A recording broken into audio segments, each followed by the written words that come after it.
Good morning to everyone, and my name is Veli-Pekka Saajo, and I would like to welcome you to this webinar on data accessibility. This is a Council of European Energy Regulators webinar in which we focus today on market and consumer data. We will have another seminar as well next week, which is going to be more on the system data issues. But today, as I said, we will discuss on the data accessibility. And to start with, of course, we would, as a Council of European Energy Regulators, CEER, to start the discussion with different stakeholders. And of course, today is the first session, which we will openly and hopefully very actively discuss these issues related to data accessibility. CEER has actually written one paper related to this. Is called Digitalisation paper a couple of years back, in which we wanted to start the discussion on data, and especially on the consumer side as well. And of course, our goal is to getting and making the data accessibility and useful for the markets and consumers. And of course, we would like to foster innovation while doing that as well. So to do that, of course, we are focusing with the DSOs and other data owners, and we would like them to focus on quality of network data, of course, and consumption data. And nowadays, when we have a lot of distributed energy resources coming to the markets, of course, their data is very relevant as well to the markets and other stakeholders. So within the current legal framework, which we have already in place, and of course, the Clean Energy Package will bring some new issues on that and new legislation nationally as well. We would like to ensure that all consumers and prosumers as well will have access on their own data, especially for the moment as it's historical data, of course, and perhaps in the near future we will be getting more real-time data as well into the market and then to the consumers and other stakeholders to be used as well. So of course we would like to see that the data is usable and sort of consumer friendly, and they will be able to use that. And of course the relevant network data should be appropriately available to the current and potential market participants in an accessible manner. And of course, we're looking into whether we will be looking into the barriers, perhaps some barriers which will be still on the place to be removed to raise the possibility to get more easy access to the data for the consumers as well. And of course, interoperability to the data is, of course, has to be also governed as well. But okay, today we will be discussing, of course, different perspectives and policy perspectives, especially on data accessibility and trends on the first part of the today's agenda. Of course, we will then see and discuss some regulatory perspectives, which is given to us by one of our regulators. And of course, we will need to discuss the academic perspective, see the discussion and views what the academics think about these issues and what kind of opportunities and risks they see on the data accessibility. And of course, it's always good to have a discussion on these issues related to data and access. So we will have a panel discussion on the last part of today's agenda. And of course, that will be very interesting to see and hear what kind of challenges and perhaps lessons learned from our member states will be seen and heard from the panelists of that discussion. And my colleague, Louise van Rensburg, she will give the closing remarks today. And of course, there will be discussions afterwards. Of course, if you would like to hear more about it, of course, you can learn our views within our website as well. Now, I thank you and hope you enjoyed the excellent agenda which we have ahead of us and discussions. And now I hand to our coordinator, Eleonora Bettensoli. Please, the floor is yours. Thank you.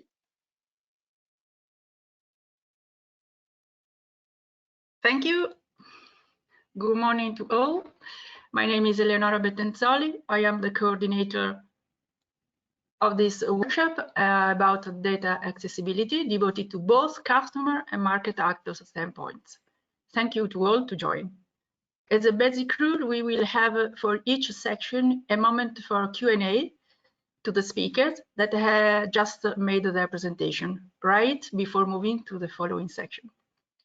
I recommend that when you post your questions in the chat, you write down at the beginning the speaker to whom the question is addressed. This will help us to handle the Q&A. So thanks for this. We'll start with the policy perspective on data accessibility and trends. So we have at first Mr. Jiri Pilar from European Commission, from DG.com. Jiri is a legal and a policy officer in data policy and innovation unit at the European Commission's Directorate General for Communication Networks, Content and Technology, DG Connect, as I said. In this role, for the latest year, he has been working on policy initiatives addressing new and emerging issues related to data, such as non-personal data access and reuse, and advancing the EU open data policy by ensuring the correct implementation of the Open Data and Public Sector Information (PSI) Directive. So he will illustrate this broad perspective. Please, Jiri, the floor is yours.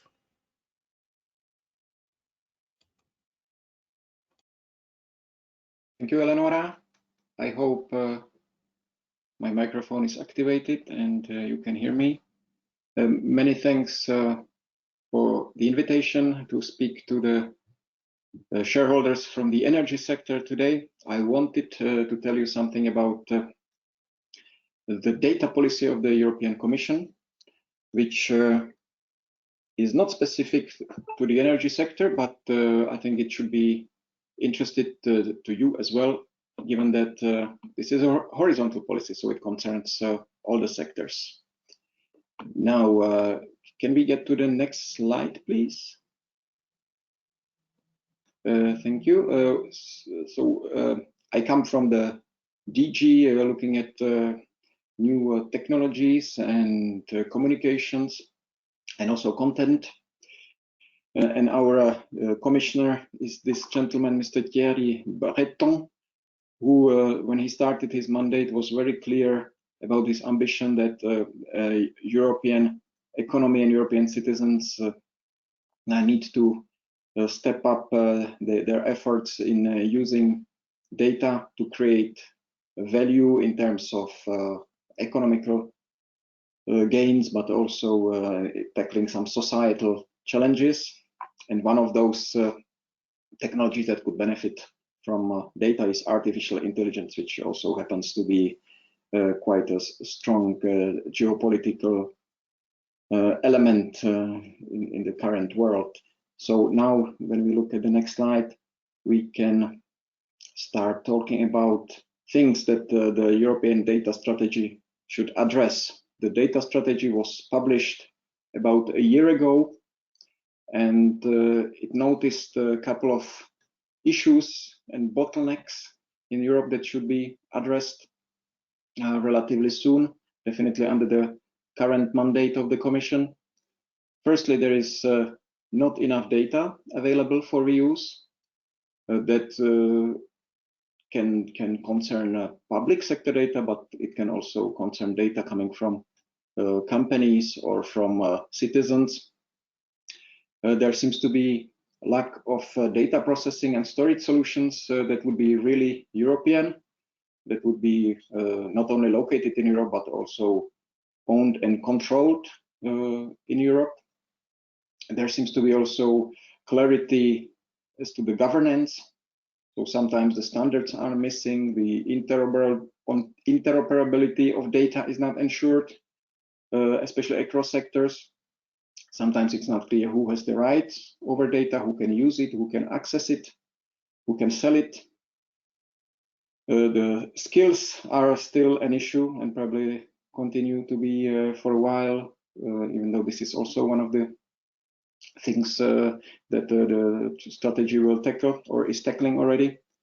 The single market is still fragmented. We don't have a single market for data because some countries have new initiatives that try to improve the flow of data, but some countries don't have them. Some countries try to erect barriers that do not exist in the real world. So this is another thing that the strategy is looking at. And last but not least, the strategy would like to give more powers to the users of digital services. This concerns users like you or me as citizens, consumers, but also business users. Let's go to the next slide, please. So when we looked at the problems, in the strategy, we also set up a concept called Common European Data Space. You can imagine it as one data space in Europe, but also you can imagine it as various data spaces in various sectors across Europe. But the idea is that in these sectors, we are not building silos. In these sectors, we should think about the need of the data also to be used in other sectors. You can imagine that the data on energy consumption, on energy production, they can be very useful, for example, for environment protection, or why not agriculture, when you look at creation data from energy from renewable sources. So all these data spaces should have more clarity as to what data is in it, who has access to that data, who can benefit from the data. Of course, the contract is still the most important tool to deal with these things, but we would like to help and clarify some issues. It should be also quite clear that public sector data can be a very important element and very important source of data, but we would like also to increase the importance of personal data coming from people, while of course respecting the rights, the fundamental rights and the interests of people that provide their data. And all data exchange should also be based on trust, and the trust should be based on some clear rules and some safeguards that you can get when you deal with third parties and when you deal with intermediaries that connect the supply with demand. Let's go to the next slide, please. Now, what are the concrete legislative steps that the Commission has been putting forward based on the data strategy? In November last year, the first legislative proposal concerned the governance of common European data spaces. It is looking at a couple of bottlenecks that would improve availability of data, but also their interoperability. We will have a look at it later. Also, at the end of last year, two legislative proposals were put forward. One of them concerns digital services, and the second one, digital markets. We will also have a look at them later on. And the third element on this list is the implementing act on high-value data sets under the Open Data Directive. That one concerns publicly held data, the data in the public sector that should be made available under very friendly conditions. This is something that the Commission has been working on over the last year, and it should be ready to be adopted in the coming months. And the last item on this list is the Data Act. This one is relatively in the early days. It has not yet been shared with the public what exactly would be the rules or what would be tackled and how concretely. but the idea is that it will be looking at the rights over data co-generated, for example, by Internet of Things, and it will also try to make it easier for businesses, or easier and safer for businesses to share their data with the public sector for some public interest. Let's go further, please. Now, quickly on the Data Governance Act. This may look complicated, but I will just mention a couple of elements that this Data Governance Act is proposing to regulate. One of them is the possibility for individuals to donate their data.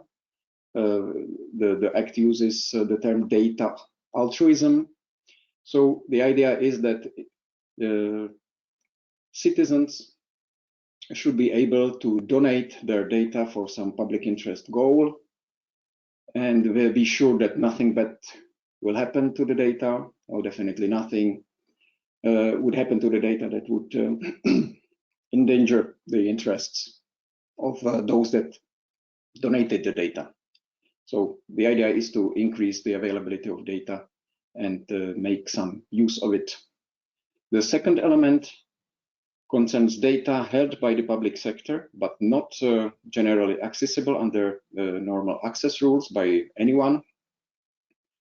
So the data is either covered by, well, typically the personal data protection restrictions, or there may be some other confidential issues like state public order or security or health, public health issues. But still, this data can be used by someone and bring some public good, public purpose, and public interest can be served by reusing this data.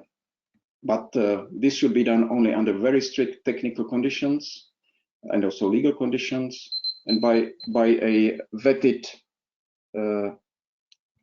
reusers. So this would be done under very, very limited conditions. The third issue that this Data Governance Act is looking at is standards. So there should be more international cooperation on setting standards. And the fourth one is looking at intermediaries. So again, those market players that connect the demand with supply of data. Let's go to the next slide, please. Now, just a quick overview of the last two legislative proposals from the end of last year. One of them, Digital Services Act, is trying to improve the conditions and rights and position of users of digital services to make sure that the online environment is safe, and also tackling some illegal content. The second Digital Markets Act is looking at data gatekeepers or digital gatekeepers. So those big platforms mainly that have some that have the position that they could act to the detriment of people who use them, and especially the companies that use them. So this Digital Markets Act will try to make sure that these gatekeepers behave in fairness and do not abuse their position on the market. The next one, please. As I mentioned, the implementing act on high-value data set that is upcoming rather soon. The directive on public sector information gave us 6 categories from which we will now select data sets that will have to be provided by public sector bodies, I have to say, not by public undertakings. Many of them are in the room today. And those data sets will have to be provided for free. They should be machine readable and ideally also as bulk download and via APIs, so readable and accessible by computers. Next one, please. If we can come close to the end, please. Otherwise, we overrun the time. Just what you can look forward to in this year. The Data Act, as I mentioned already, it will try to improve the possibilities to share data of businesses with the government services, and will try to make sure who has access to data that was co-created in cooperation of the different companies, for example, in machines that generated the data, and it's not exactly clear today who has the right over the data and who can monetize the data. I believe we can stop over here. This is quite a lot on the plate with respect to horizontal rules, and I will be happy to reply to any questions you may have, which could be relevant to the energy sector. Thank you. Thanks, Giri. Thanks for your view beyond the energy sector that sometimes we from the energy sector are stick with. And then we will hear from the expert groups created by DG Energy. DG Energy have indeed established the umbrella of the Smart Grid Task Force, SGTF, under which 3 expert groups have been created since 2017-18. So we have EG1 standards devoted to interoperability and procedures, and EG3 regulatory issues, demand side flexibility here today with us. So starting for EG1, which is focused on interoperability when it comes to data, to access to data, we will be updated on their works by Christelle Heng, who is the CEER representative in that group. She's been working for the French regulator CRE since 2009 on gas and electricity distribution issues, and in the retail market department of the Markets Development Directorate. She's involved in particular in customer issues, smart metering projects, and balancing responsibilities in electricity and natural gas. She is also co-chairing CER's work streams, CEM. Please, Christelle, give us your update. Thank you, Eleonora, and good morning, everyone. So I'm going to talk to you about the EG1. And EG1 is an expert group established in 2017 by the Smart Grid Task Force of the European Commission to work on gas and electricity data format and procedures. The group has a wide range of participants and is composed of DSO, TSOs, consumer organizations, standardizations, agency, NRAs, etc.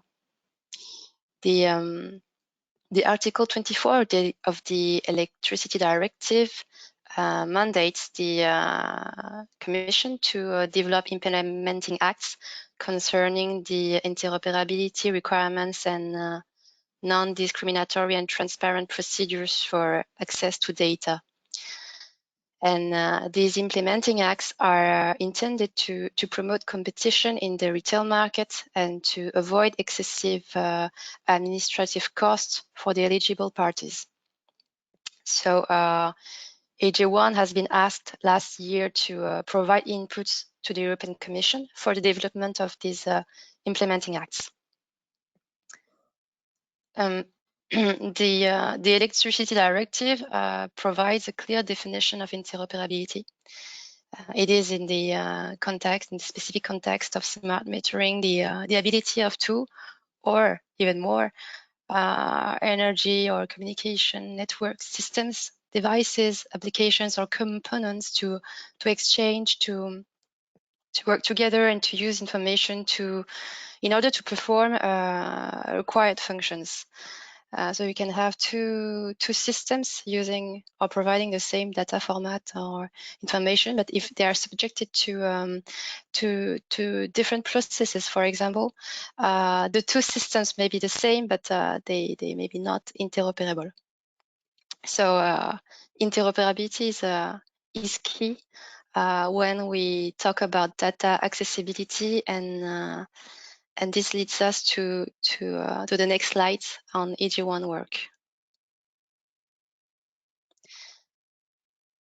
In the EG1 Work has been divided into multiple phases to deliver the drafts of implementing acts as close as possible to the legal text, and on different types of data listed in the Article 23 of the Electricity Directive. Means metering and consumption data first, demand response, data for customer switching, and the other services. At this stage, EG1 is working on 2 documents. So the first document, the part 1, is a draft of implementing act on general interoperability requirements and procedures for access to data. It contains general guidelines. It defines procedures for the establishment of a core reference model and a procedure for the mapping of national practices to this model. Also, the role of the EU competent authority to be defined by the European Commission in the end. The second document is the part 2. It's the draft of an implementing act defining the interoperability requirements and procedures for access to metering and consumption data. It defines also the responsibilities, for example, of a measured data administrator or the responsibilities of a consent administrator. These 2 documents have been circulated to EG1 members for comments by end of January, and now we can move to the next slides for the next steps. Thank you.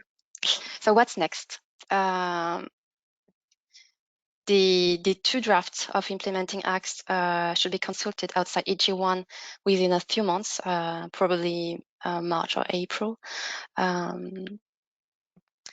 After the consultation, the implementing acts should be compiled and presented to the European Commission during the second quarter of 2021. After that, EG1 will focus on the implementing acts on demand response, data for customer switching, other services, and likely follow the same ongoing process. Thank you for your attention. Thank you very much, Christelle. Now we move on to EG3 brief on the deployment of demand-side flexibility. We will have a quick update concerning this by Louise van Rensburg, who is the CER representative in that group. Louise has been working for the Great Britain regulator Ofgem since 2005. She worked for many years on consumer and smart meter issues. She currently focuses on improving flexibility markets and data transparency at distribution level, and changing the regulation for DSOs to better incentivize their activities in her role of head of DSO and whole system coordination. Louise is also the vice chair of the CER Distribution System Working Group. Please, Louise. Good morning, everyone. Thank you, Eleonora. So what was the EG3 Task Force and why are we talking about it today? Well, this task force was set up to focus on demand-side response, looking at the barriers and possible regulatory gaps. And the need to improve demand-side response and indeed flexibility in the energy system has really been identified as a key way both to manage the changing energy system, but also for consumers to manage their own bills. The EG3 group looked at a number of case studies and they identified a number of barriers. And in fact, I think there were around 37 proposed recommendations from that. Now, these recommendations encompassed more system-specific aspects, such as the design of products, which the Commission is also looking into. But the importance of data and data-related aspects certainly came up repeatedly in just about every case study. So aspects such as the data access, what data needs to be shared, what data needs to be collected, are all really critical parts of a well-functioning energy system. So this is equally important, we think, whether you're viewing it from the consumer side, particularly where consumers may wish to become more active prosumers, but also from the system side, where TSOs and DSOs and suppliers need to share the information with each other and with third parties, including flexibility providers, which of course includes consumers. So definitely aspects of the clean energy package are an excellent stride forward in enabling some of this to happen through requirements for coordination and better information, for example, about sharing more forecasting information about flexibility needs and network development plans. But there's clearly more work to do in understanding exactly what type of information is needed, how it is shared, and how we enable this while protecting consumers and other third parties appropriately. Hence today's workshop. And we'll be delving further into the system data questions in our second CEER webinar that Veli-Pekka mentioned earlier, that will be held on the 17th of February. Because certainly system data and consumer data are really just two sides of the same coin. So while sometimes solutions may differ, we do see similar challenges to overcome. So I urge you to join us for the next session as well. So thank you very much for listening, and I believe we now have some time for Q&A, so I will hand back to Eleonora. Thank you. Yes, thank you, Louise. We have some questions, and due to time boundary, I think that Jiri, you may take the question 1 to, sorry, it's question 2, which is also related to the energy sector, to answer. Jiri, you hear me? Yes, sorry, I was muted. There are some, but I think we have time only for one, and I would, if you were okay, I would take the question 2 because it's also related to the energy. This question 2 is very specific concerning data cogeneration for an energy project. I think this is too early to respond this kind of concrete questions because really it's only early stage of thinking about this Data Act. But there will be a public consultation launched shortly. And I think that this should be one of the questions that we will be asking the stakeholders. So I would invite you to follow the public consultations that are being launched right now. I think within the group you will be informed as well, and by the energy regulators. So you can definitely provide your insight on this issue. Okay, so thanks. I would move to the next session because that is, our schedule is very rich, and otherwise we lose the time. So we carry on the regulatory perspective, and we are very happy to that she accepted to join this initiative of ours. And we welcome Clara Poletti, who is a commissioner at the Italian energy regulator ARERA and is the chairwoman of the board of regulators at ESCER, the Agency for the Cooperation of Energy Regulators. And she will give us the broad perspective and statement from the regulator's point of view. So Clara, what are the new tasks and challenges for regulators in this field? Thank you. The floor is yours. Thank you, Eleonora. It's a pleasure to be here today.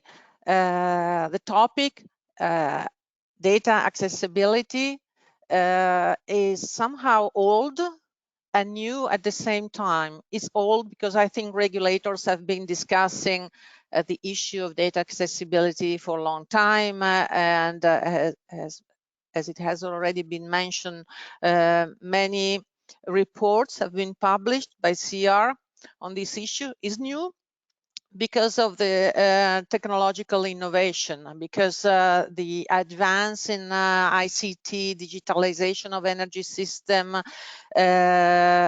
changes our perspective every day.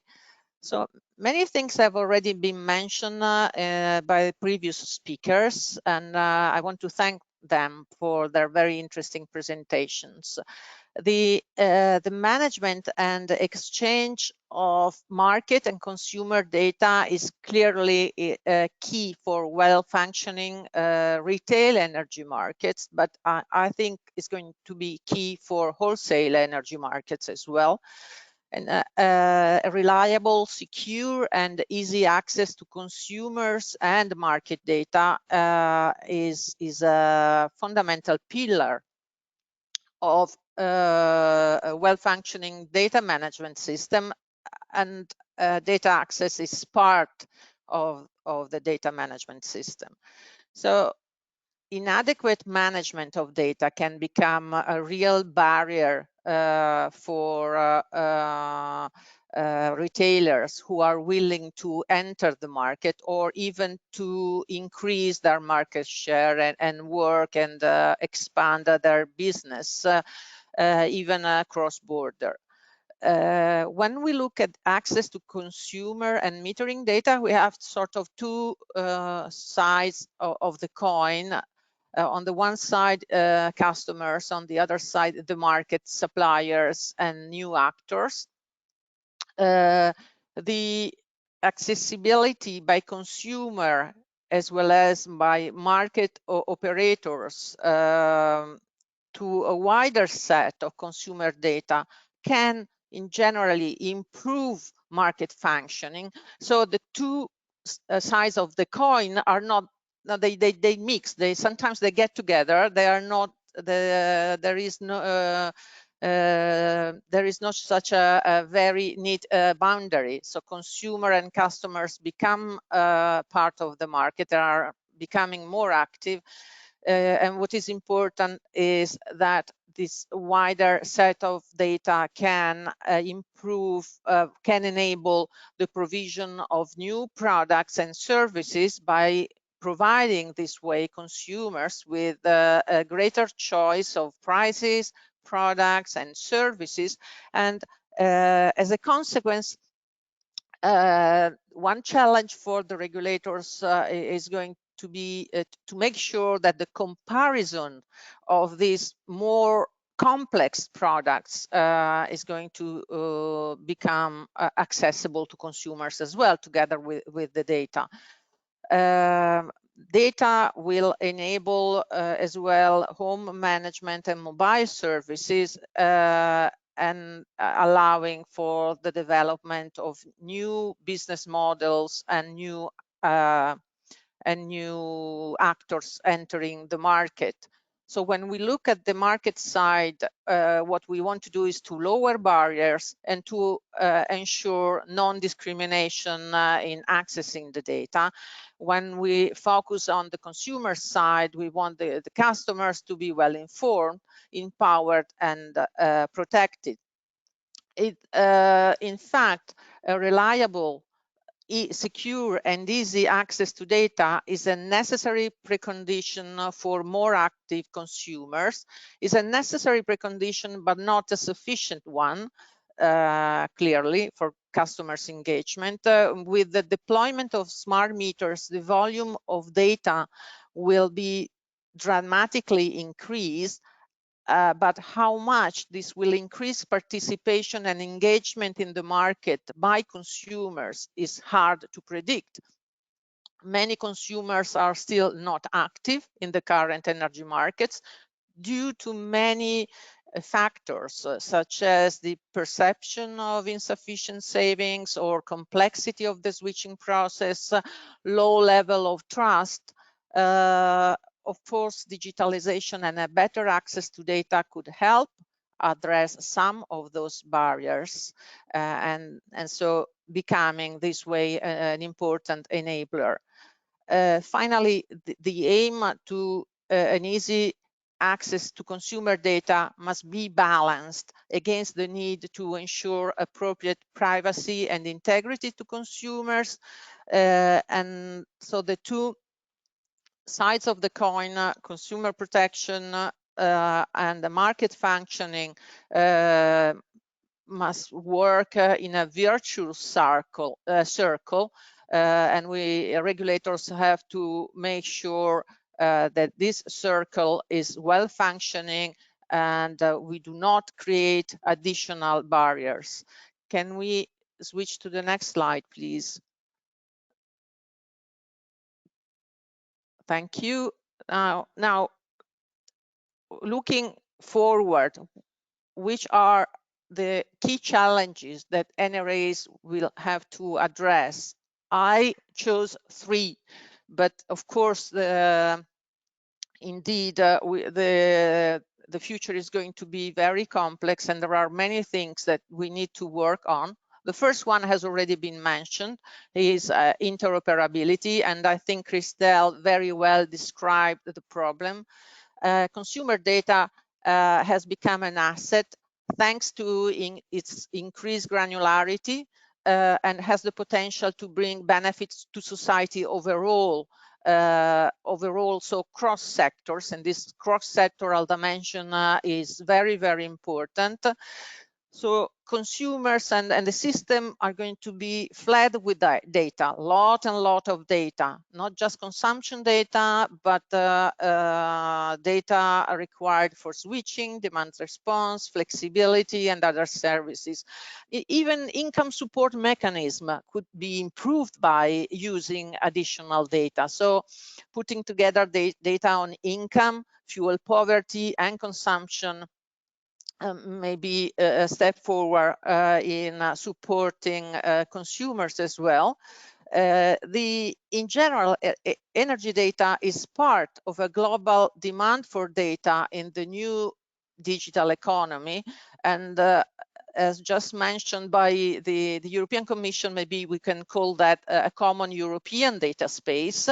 And this is going to be another challenge, to make sure that the way we handle and we look at the data and interoperability is consistent across sectors. So interoperability is key, and we cannot discuss access to data without discussing interoperability. The second challenge is consumer protection. We don't have one consumer, we have many consumers, different types, and there are big differences among consumers in the level of engagement and in their ability to use the new technologies. Today, we have some, if not many, customers that are still not active. And even if we foresee an increase in consumer participation, it is likely that some consumers will remain inactive. And one of the key challenges for regulators for sure will be to make sure that customers are not disproportionately disadvantaged by the digital divide. So let's say nobody should be left behind.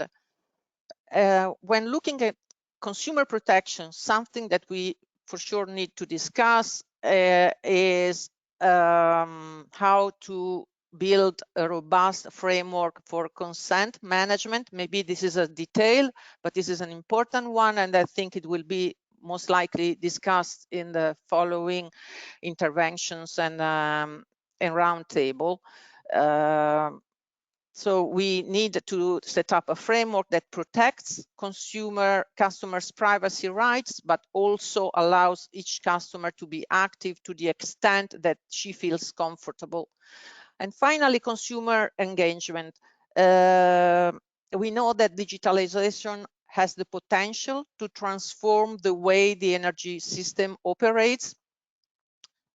And digitalization comes through better use of data and digital technologies. So the first enabler is to collect and make available the data in an accessible way. However, new smart technologies are not enough for innovation to unleash its potential. Technology per se can be nothing.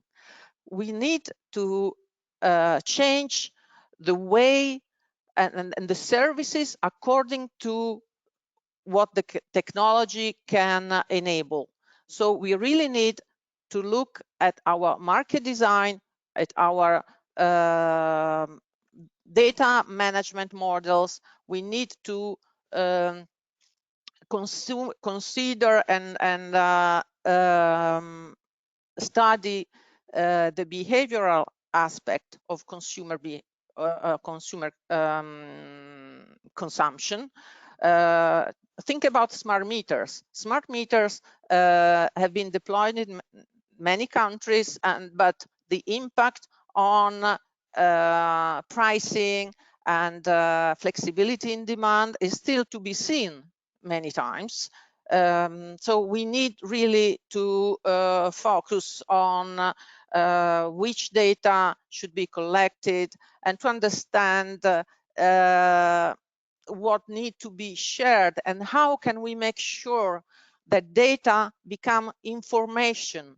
They express their value. They are seen as added value by consumers. The maybe the development or the empowerment of aggregators for sure will be important, but another relevant issue is the trust. The owner of the data is the consumer, and first of all we have to make sure that the consumer feels comfortable is willing to share its data and to be proactive in the market. Customers must be safe and willing to take part, and this is a big challenge as well. Thank you very much for the invitation again. Thank you, Clara. Thank you for the wide vision and the profound also vision of what we as regulators we have to expect for the coming times. Now we move to the academic perspective on consumer and market side in the field of data access and interoperability. So what NRA and the other actors of the sector should be thinking about, and what are the risks and the opportunities of such a new scenarios? We will have some views on this by three ladies, all of them in the research field. The first one is, as you see her already, Valerie Riff. She's a researcher associated in the Florence School of Regulation in European University Institute in Italy, and she's part of the research team in electricity regulation. Her research interests are generally around the EU policy and regulation, around the electricity network codes, clean energy package, and the Green Deal, with a more recent focus on interoperability and interoperability governance. Please, Valerie, it's your turn. Thank you, Eleonora, and thank you again for the invitation. Good morning, everybody. So as Clara Poletti already said, new and innovative services, I think we're all aware, are being developed increasingly and also increasingly based on consumer energy data. But to offer and to make use of such innovative and probably advanced energy services, the data needs to be accessible. So that means it needs to be easy to reach and use by the relevant parties. And how easy data is to reach and use depends on a lot of factors and links very much to the interoperability debate that we're currently having in Europe. And this is why my main 2 points today, and I'm trying to move the slides, are why we cannot discuss data accessibility without interoperability, as was also already mentioned by Clara Poletti, and why we increasingly need to consider cross-sectoral legislation in this discussion. And to illustrate the first point, I would like to introduce Margaret from the US to you, or Meg. Meg may be an elderly lady with health issues, but Meg is also an active customer because Meg is engaged in a demand response program. She's very flexible with regard to the room, the temperature of her room, but she's not so flexible because in the end she's constrained and her power cannot be curtailed because of medical issues that she has. Another aspect is that she's not tech savvy. So she needs her son to set up her energy management system, the controller, and to deal with the utility and to register her the medical exemption. So in the end, what Meg will notice are mainly three things. She will see that her room temperature increases whenever there is, for example, a critical peak event. She will notice that her power is not curtailed when there is an emergency event declared by the ISO, because we're in the US. And she will likely at the end of the day see a reduction in her bill. There are a lot of things that she will not see. And this is what are all the agreements that are necessary by a lot of different actors in a lot of different contexts on a lot of different levels. And this is what interoperability frameworks, like the one you see on the right-hand side that was introduced in the US context, can help us understand where such agreements are necessary and among which parties. And examples could be that MEG for sure does not know that there is a law that requires energy management system and controllers to be installed in all new buildings, including her retirement home. What she also does not know is that this law specifies that these controllers need to have a communication interface so that they can react to emergency load curtailments initiated by the system operator. And what she certainly also doesn't know is that the interfaces are not specified in legislation, but they're actually based on an agreement among the utilities and the equipment manufacturers or equipment suppliers. And you can declinate these things on all the levels, which is not really the point, of course. The point is to say today that data accessibility is really one part of a larger discussion that we need to have. And this is the discussion linked to interoperability. And this is the case irrespective of whether we're talking about services such as demand response, like in Meg's case, that are based on real-time data, or services that we are currently more discussing in Europe, which are can be subsumed under the term data sharing and are more related to historical consumption data or non-validated near real-time data. And in Europe, we also have a framework that can help us in organizing this discussion, which is called the ESCAM Framework. I'm sure that most of you know it already. I will not go into detail, but I would rather like to point to two things that I think have so far probably not been much in the focus of the discussion, but are to our view increasingly relevant in the future, also considering the scope of the challenge that we are facing. And the one is legal interoperability, which is not directly part of the framework, but in other sectors it is. And that means it basically refers to the possibility of organizations that operate under different legal frameworks to be able to work together, so that legislation doesn't pose a blocking factor. And you also need to somehow account for different legislation in different countries, for example, and how you deal with that. And legal interoperability has also been identified as a key issue by the Smart Grids Task Force in their report, for example. The second issue that I would like to point to is interoperability governance, which I think is really of increasing importance in this discussion. And here, to illustrate two quick points. One is that I think we have already established, and also when you look at the framework, we're facing a multi-layer issue. So we have a lot of different actors that are active on these different layers and that somehow need to be aligned. If you look at the clean energy package, it says full interoperability of energy services within the union. So to the multi-layer dimension, you can add across services, cross-border and cross-domain challenge, if you want. And then this is probably, and that was also mentioned already by people before me who spoke, this is probably also only a small part of the picture, because interoperability is also being discussed. While we focus at the moment more on data sharing, perhaps, interoperability is also being discussed when it comes to network code implementation, for example, when it comes to e-mobility, smart appliances, flexibility. And these are only the, let's say, the topics that are being discussed in the electricity or the, if you want, extended electricity realm.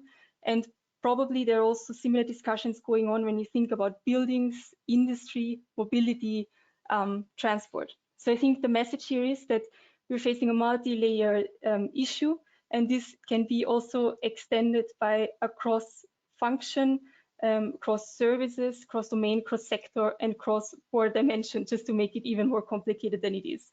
And it's clear that all of this needs somehow an appropriate governance to function. And this also leads me to the second point that I would like to make today, which is that electricity or energy is by far not the only sector that is affected by digitalization.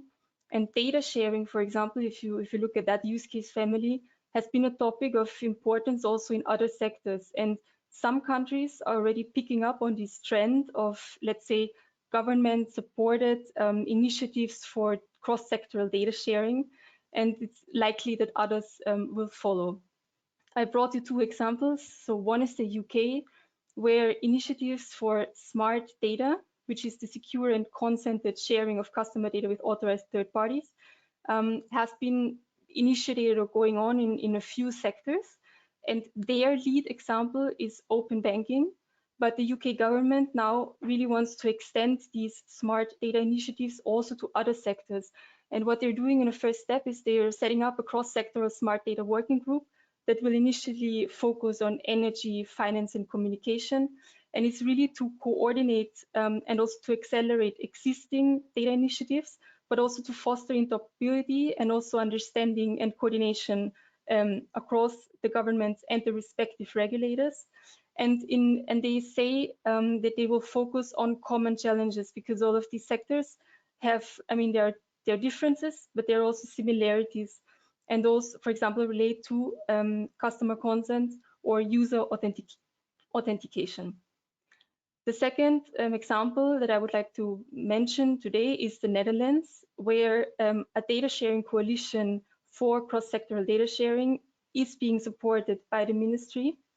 And they, to my understanding, are a bit further than in the UK, because they base their work on cross-sectoral use cases, and they have already defined a couple of cross-sectoral use cases that they will work on.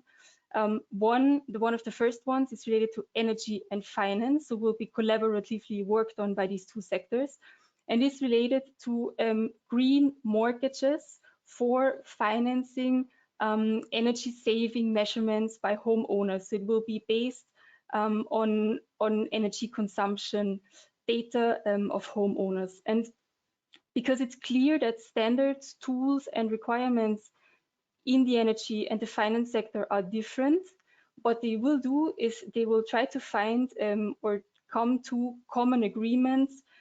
For example, again, when it comes to authentication or identification, or when it comes to consent or the legal basis for data sharing.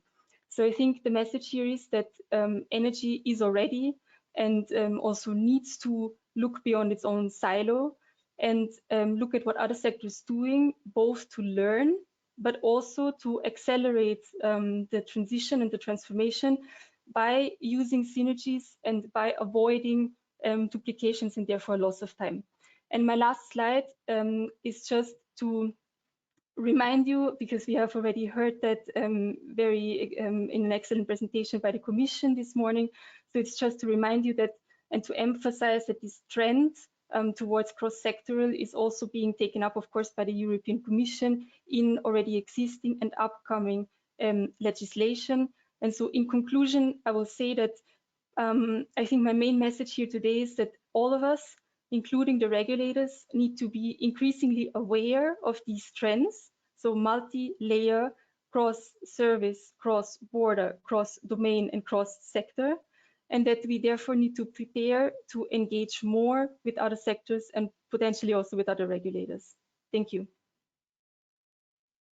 Thank you, Valerie. Also, thank you to keep the time.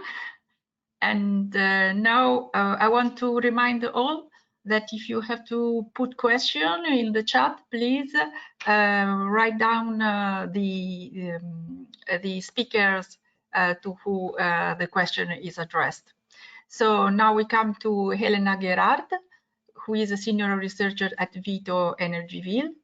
As a senior researcher in 2014, she joined Energieville, which is a collaboration between the Belgian research partners KU Leuven, Vito, IMEC, and University of Hasselt. She is responsible for the development of the Energieville roadmap on energy market design. She currently leads the work on market design in 2 projects of the H2020 program, and is also chairing the Bridge Working Group on Regulation. Please, Helena, the floor is yours. Thank you, Eleonora. Good morning, everybody. So in the next 12 minutes, I will give you a flavor of the consumer perspective and the consumer challenges related to data. And indeed, it is a challenge. Because what we see past years, we have done a lot of research on active system management, on market design, on flexibility mechanisms, and the consumer part seems to be a crucial building block if we talk about information and data. So the transposition of the Renewable Energy Directive and the Electricity Market Directive into national law, including also the enabling regulatory framework, will provide a lot of opportunities to move forward to this consumer-centric Europe. But there are challenges that we need to overcome in order to make sure that consumers, but actually the entire society, can fully benefit from the opportunities. So you can go to the next slide. So we see that indeed in those new directives that there is a lot of attention to both the consumer engagement. So we see that there is an option to become an active consumer, but also a lot of emphasis is now put on collective flexibility concepts, like the different options for an energy community. And you see that in particular, the availability of data and the increasing share of smart meters will basically empower consumers to make use of the data and to use also these new concepts to create value. However, this is not a given. So maybe we have to see, before looking at the challenges, first take a step back and reflect why it's important that consumers are actually active and will really make sure of those, make use of these new concepts and use the power of their data. We can go to the next slide. So if we go to the next slide, we can answer the question first, do we actually want to have active consumers? And obviously the answer is yes. And so we see that there is a lot that today actually consumer is not completely passive. Consumers today are the drivers between investments or behind investments in clean energy. For example, photovoltaics. However, there is additional value. A consumer can also provide use his data and provide services, for example, for himself, increasing self-consumption or the provision of system services. And if we then look at the right, there is a graph. Why is this useful and important? On the y-axis, you see the level of CO2 reduction, and on the x-axis, you see the percentage of consumer engagement. And basically what this graph tells you, for different settings of a network tariff, so every line is a network tariff option, that the real enabler to go to real CO2 reduction is the percentage of engaged consumers. So that's clear that consumer engagement is not only useful for the consumer itself, but also for the entire society. The previous speakers already addressed that significant barriers are now already known and mitigation factors are ongoing. For example, the availability of digital meter, but also interoperability. If we look at connectivity of appliances. The big question now is this enough? And the answer is maybe not. This might not be enough to address in order to make the consumer really engaged. So we can go to the next slide. There are a couple of challenges, and the first one is the heterogeneous nature of the consumer. So we see that the consumer challenge is really the fact that consumers are very diverse. There are different demographics, but not only demographics play a role, also the preferences of a consumer. Some are more driven by, I would say, profits. Others are driven by environmental concerns. In some cases, consumers are even not behaving completely rational. They have complete non-rational drivers or emotions. So that's hard to capture in regulation. What could be the role of the regulator here? Well, we should at least acknowledge this heterogeneous nature as a reality. And when we define new regulatory frameworks, but also when we explain, for example, the usefulness of a certain framework. Not every consumer might adopt the regulation based on the same reasoning. And directly following from that heterogeneous nature, we come to the second challenge, which is the knowledge gap. And this is also related to what Clara Poletti said before. So there is clearly a limited knowledge and dependent on demographics. And the knowledge deals with the knowledge on the regulatory system, but also what can you do with the data? And also what is the value of my data and the value of the services I can have. So, and typically this limited knowledge leads to a lack of trust, fear, and also an unclear view on the value of flexibility. At least that makes that we see that not the potential of the data is fully exploited because of this knowledge gap. But also knowledge gap, if we can overcome this gap, can be a big enabler to build up this trust to make consumers engaged. So for a regulator, this means, first of all, a simplification of several of those incentive and support schemes. Also, this relates to another need of the consumer of low complexity.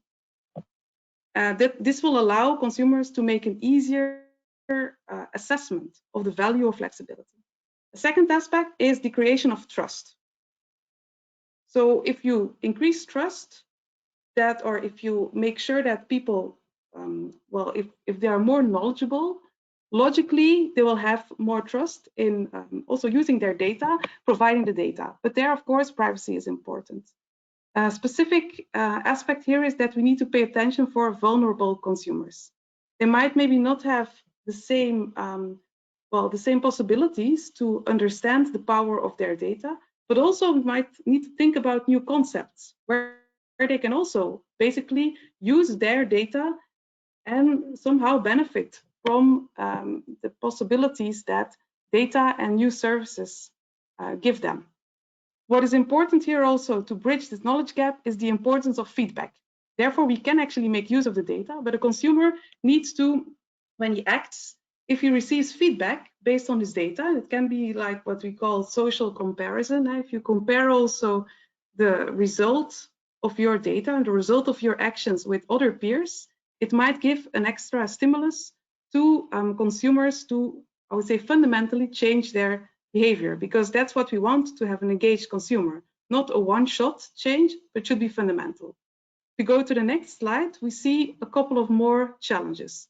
The third one is the question of fairness. Consumers do not perceive today a correct reward for their behavior or their provision of flexibility or making available specific data. Clearly, there is a role for regulation to try to overcome this by making a closer link between the value of the benefit and the value for the consumer. For example, when you look at network tariffs, you do not want to have all those components that are not directly related to the energy behavior of a consumer being piled up in a tariff structure. Or another example is the split of benefits between a collective entity. It should be based on what is perceived as fair. So this is a big principle that is important to keep consumers engaged. And the fourth one, which is important, is the risk aversion of the consumer. We see that consumers do not naturally engage in all those new data-driven opportunities. So there, regulation can play a role by making sure that there is a stable regulatory framework, but there the balance, of course, between keeping room for innovation is not so easy. Also, simplicity is again very important, and the contractual transparency obviously as well. Then as a final point here, the fun factor, where we see gamification as a booster, is also something, it's probably far from regulation, but it's very powerful to keep consumers engaged. That brings me to a couple of conclusions in the last slide. So we see that the consumer is at the heart of the data debate. the consumer owns a lot of data, and the consumer has a lot of options to make value of these data. However, engaging the consumer, making use of the intrinsic value of data is not easy. So we saw some of the challenges, but none of the presented measures is a golden buzzer. We see that regulation can play definitely a role, in particular in defining simple, straightforward, and stable regulatory framework where the consumer is protected, but at the same time also supported, with specific attention to vulnerable consumers. But obviously, this should be backed up by sound technology and educational campaigns, where we need to look for a balance between innovation, but also avoid that we end up in a kind of big brother society. Moreover, what we also see is that research will focus a lot upon that, starting from behavioral economics, that a further deepening of the understanding of the heterogeneous nature of the consumer will bring us definitely a big step into the good direction. And that's my final quote. So that what we should try to achieve is to move really from data to information for both the consumer, but also for the market actors, so that we can create the real value that is, I would say, inhibited in the data that are now made available. So thank you very much. This was it for me. Thank you, Helena, for the very, very interesting presentation. And now we move to the third lady, Silvia Vitiello. Silvia Vitiello is an economist conducting research on electricity markets and their interfaces with transmission and distributions.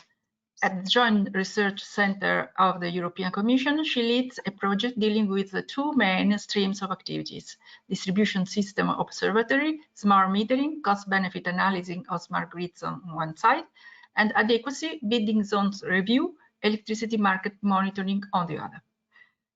Please, Silvia, the floor is yours. Hi, thanks, Eleonora.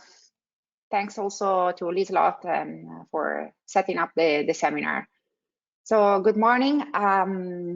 You have seen already two overviews from two different standpoints in the scientific perspective on data management.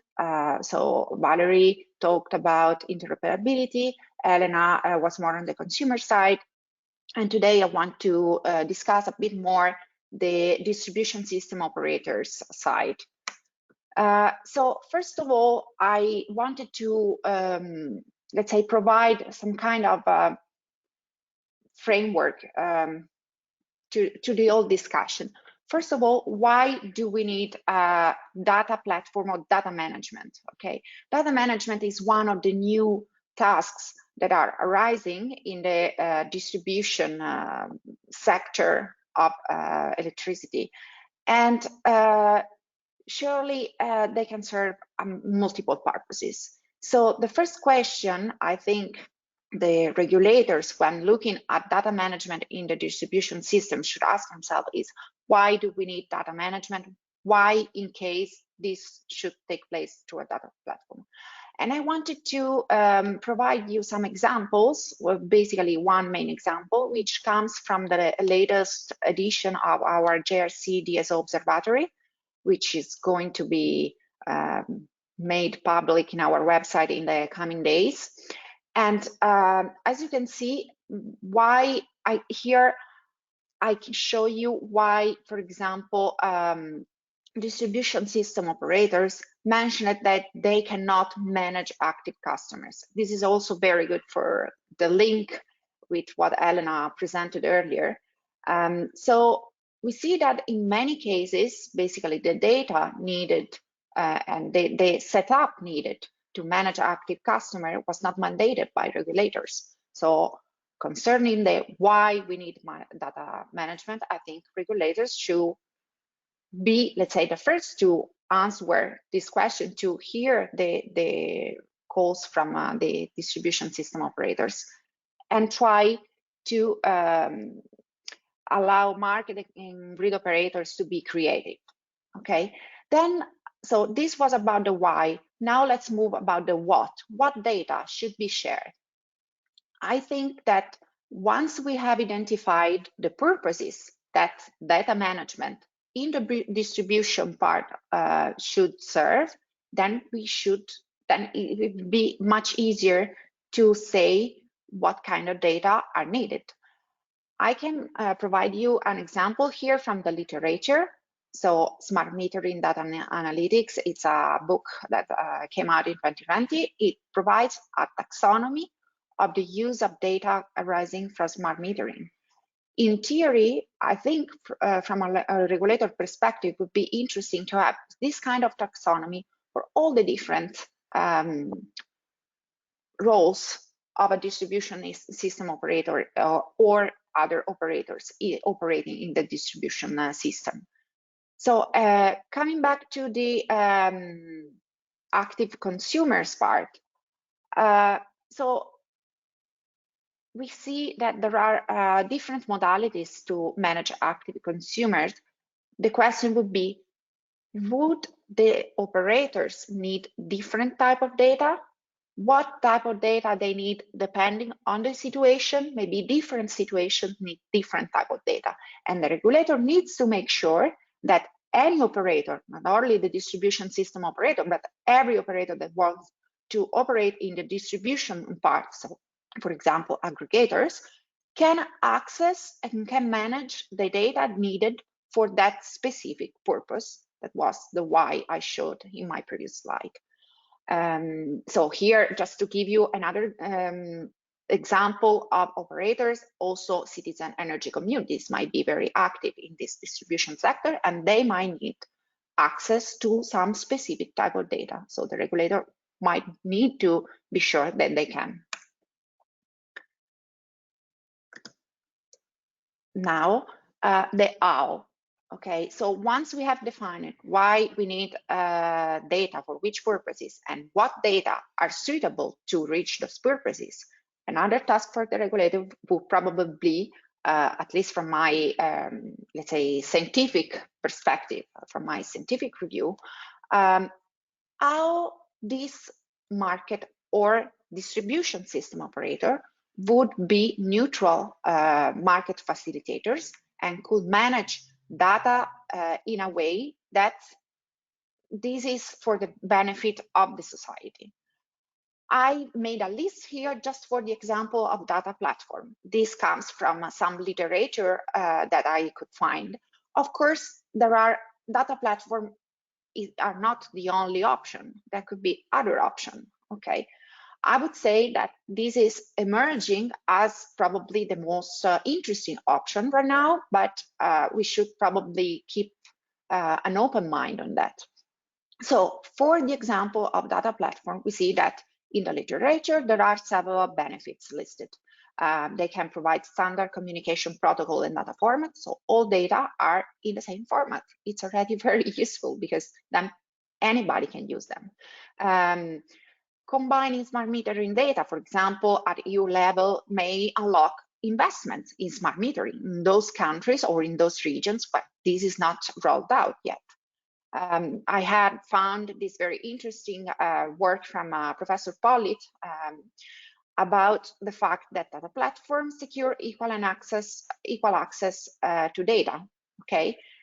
For the specific reality of distribution system operator, from the literature, from this piece that I found, it's clear that distribution system operator should be separated from retail activity. So the data management should be clearly not in competition with other activities within the same entity, okay? Or should not provide actually undue advantage to carry out other activities. Then there is another very interesting report from a Pacific Northwest National Laboratory in the US that suggests that data platform may have an advantage because they can ensure data quality checks. Okay, so the quality of data that are provided might be higher.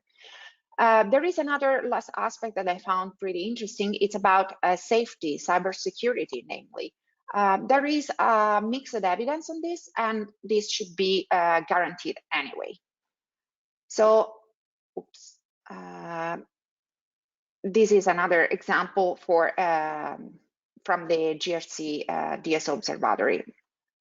Now, here I listed some few examples that are about data platform managed by DSOs and DSOs in Europe. The point is that they are all very diverse, and it's interesting to see what could be suggested by the operators themselves. So keeping the open mind, as I mentioned before. To conclude, I wanted to point your attention to a very interesting example, which is the one carried out in Estonia. There is this SFeed platform managed, well, actually set up by a company funded by the local TSO. And the vision is, for example, to create a data platform and connect all smart metering data by 2025 into a single platform. So if we leave the operator the opportunity to move on, they are already suggesting quite visionary solutions, I would say. So summing up, what could be the rules of the game for data platform concerning data in the distribution part of the power system? We probably need a taxonomy. Why are they shared for? What's the purpose we want to serve with sharing this data? Then the regulator can certainly certify, for example, that any actor, not only the DSO, but other actors like aggregators, citizen energy communities, or else, they should be fit for the purpose of sharing the data. So they need a technical and legal ability to manage this data, to set up non-disclosure agreements, and so on. And they also need to have the capability to, let's say, set up processes for the use of the data with third parties. And last, I think they should also set up minimal requirements, at least for the protection of this data platform from what I impact low probability events, so cybersecurity threats and so on. And these are a couple of literature points about what I just mentioned. I think they might be a good base to discuss further within the CER and the other regulators. Thanks. Thanks, and thanks, Silvia. I just have to add that also in Italy there is a data hub. You didn't list it, but we have it. And we have some questions for this section. And I would like to ask Elena that if she can to answer question 9, maybe, if I'm not wrong. Okay, that's good, Eleonora. Thank you very much. The question here is if we have studied blockchain technology as an architecture tool to fairly allocate the value of energy data, and as such also to empower the consumer-centered framework for data access, and of course to guarantee privacy and trust. So, and what were the outcomes of that research? Yeah, obviously we have looked at it, because indeed one of the main challenges of consumer engagement is this lack of trust. There were some interesting insights that came out. Yes, from a technical perspective, definitely technologies like blockchain, probably more like the future versions of blockchain, which are more energy efficient, can play a role if we really want to work with data between consumers to guarantee trust. But what was even more important, and where the blockchain as a technology cannot provide an answer, was the lack of a regulatory enabling framework. For example, look at a collective community. If you have together with some consumers invested in technologies and you provide services for a DSO or you provide services for a TSO, there is value in the flexibility, or let's say in the joint flexibility of the community for the provision of multiple services in multiple timeframes. There we saw that consumers had a lot of concerns that it was not clear how the value of that, let's say the profits that the community would make, would come to their individual household. So there is really a role for regulation to define clearly the rules. If you have those, let's say, services and you have revenues from a community, you have individuals in a collective setting, and if those rules are clear, definitely in the second step, the technology like blockchain can make sure that the data to do those invoicing, that's properly managed. But this enabling framework was even a bigger barrier.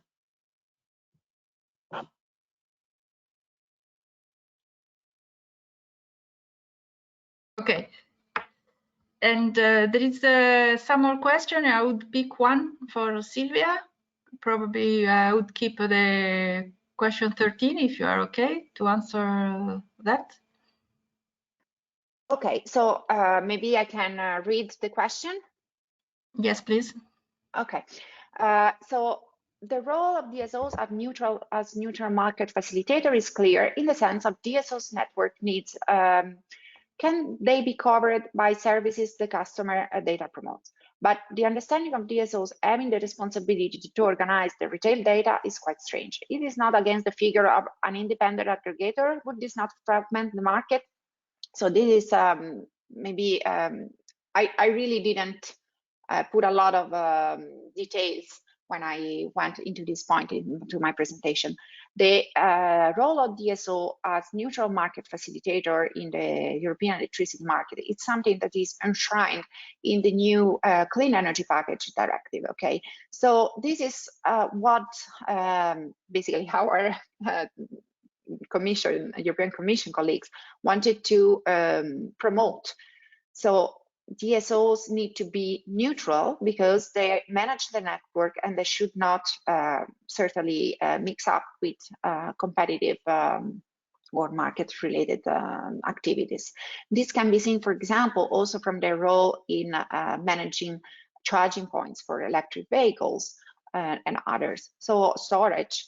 These are roles where the European Commission, basically the European legislator, wanted the DSOs to be neutral. Okay, so they need to undertake these activities only if there's nobody else basically taking them over.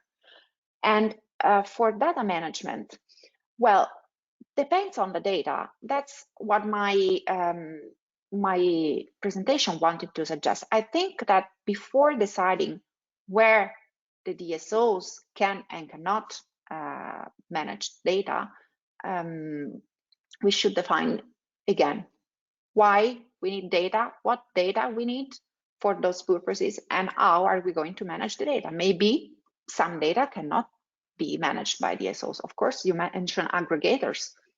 I think they are absolutely a viable solution, but they're not a viable solution for all data. The good point that we see from, well, not from the literature, but from the current reality in Europe is that we have data platform managed by TSOs, so transmission system operators, and in some cases DSOs, and they are set up as a data platform just because it's easier for TSOs and DSOs to transfer data to a company that they had already basically a legal overview over. So, but I mean, I think there's no real preferred solution. We just should see what is the preferred solution in each country in the European Union and see what comes up. The role of the regulator should be to guarantee that some minimal neutrality, but any operator, could be a DSO or an aggregator or a citizen community or just a single operator, are respected. Thank you, Silvia. So we have we are more or less in time, couple of minutes delay, but it's acceptable, I think. Judith, isn't it? Indeed, Judith will be the moderator of our last session, which is the panel session that is to discuss on current practice, reflections, and challenges of data access, exchange, and consent management. So now I change my hat and I become a panelist, and I pass the witness to Miss Judith Wert that will conduct, as said, the panel. Judith is an associate with the UK Environment Charity Sustainability First. She has worked on the impacts of SMART for consumers and Demandside for policy and regulations, and for energy networks for more than 15 years. Sustainability First is just concluding a major 3-year project on access to smart meter data for a public interest purpose. This project, called PIAG, please correct me if I'm wrong with the pronunciation, brings together government, the energy regulator, consumer bodies, industry actors, and academics to consider the many complex and multi-sided questions that we have also scrutinized, I would say, before until now in this seminar. Please, Judith, be the moderator. Bye.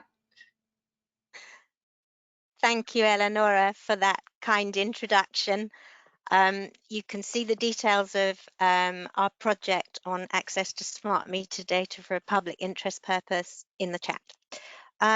So we've heard some very interesting presentations, and now we're going to have a panel discussion on data access, data exchange, and consent.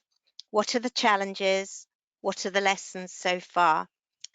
This is a very broad topic. So we're thinking here about access to final customer data from different viewpoints, like turning a ball. The individual customer, policymakers, regulators, market actors, innovators, each has a different interest and in practice, a rather different standpoint. So to help us navigate this very complex landscape, we've three great panel members, and they're each going to make some short opening remarks. We've got Constantina Filiu from DG Energy, we've got Eleonora from ARERA, and Agustin Rea from BEUC.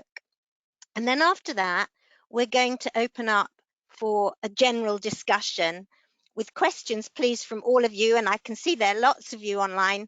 So questions, please, from all of you via the chat.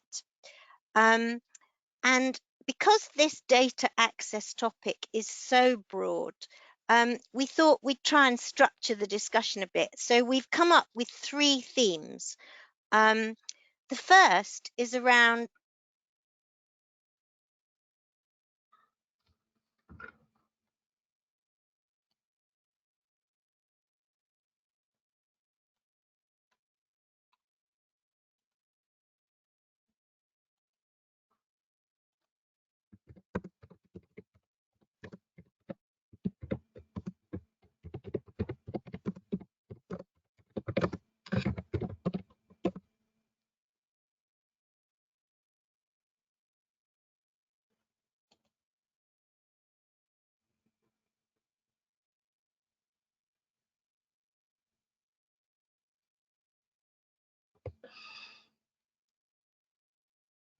I think we have a problem with Judith. We cannot hear you.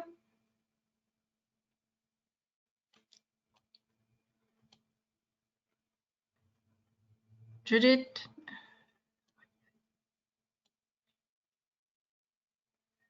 She has disappeared now.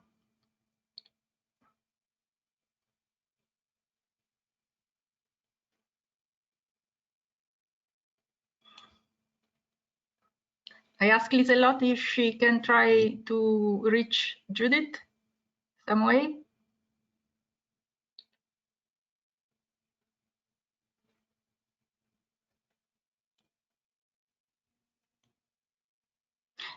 Or maybe Luis can come in. Yes, I'll hopefully we can get Judith back quite soon. But just in the interim, I'll help start us off and just finish off as Judith was mentioning. We're going to try and structure this discussion around the three themes of society or the common good benefits. Do we actually understand what those are? Secondly, the theme of consenting to access. What are those privacy versus benefits challenges that we need to think about? And thirdly, in terms of consumer trust, it's a theme that's come up a lot. How do we build this further? So I think we have Judith back. And Judith, can we hear you now?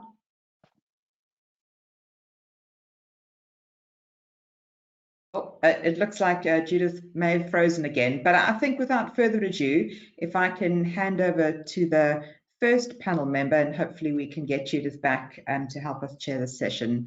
Konstantina, over to you.